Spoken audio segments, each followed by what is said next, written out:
tayo mo. Sir! Wallet! Ha? Hey. Narabagan. Isda! Isda yan. Diesel pa rin ko eh. Tol, video. Uy! Ano yun? Ano yan? Uy! Maman! Hey. Hindi ba na? Anis. Pagkalaki. Maliit-liitan. Kukuri-kuri yan. Pagkadakulo. Grabe! Ano naman mo lang dyan. Pakul. Kukuri yan ka man pa rin ko. Nga pa rin. Tito yan. Ba! Ulam na. Pamirsa! Uy. Akin nga. Grabe pagkaulam. Butik-butik lang yan. Ayan kung may mangkuka. Yan ka na naman eh.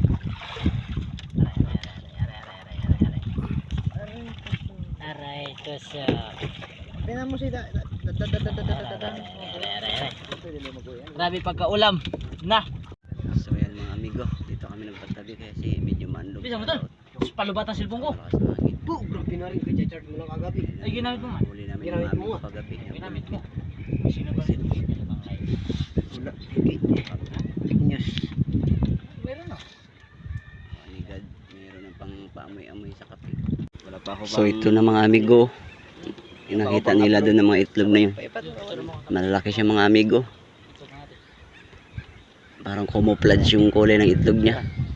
Camouflage. Ayan o. Kasi dalawang uri ito ng tara-tara mga amigo. May bughaw tsaka puti. Ayan mga amigo. Sabi kong Tres Marias yun. Tres yun. Yung bato na yun. Dalawa lang nakikita nyo kasi medyo malayo kami. Hindi masyado malapit. Makikita mo talaga siya. Tatlo yun. Samahan ko. Medyo busy. Ayan, good morning mga amigo. Medyo tirik-tirik ang araw mga amigo, pero makulimlim siya. Parang iba naman yung ano nung panahon na to.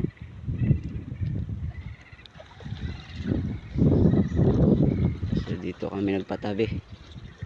Kalma dito banda sa tabi. Ayan, good morning mga amigo. Dito kami ngayon nagpatabi sa tinatawag nilang Tres sa malapit sa bato. Yung tinatawag nilang Tres o Tres Marias. May search nyo sa Google Map nyo, Canipo Island. Ganyan mga amigo, sisiw na tumutunog sa loob ng itlog.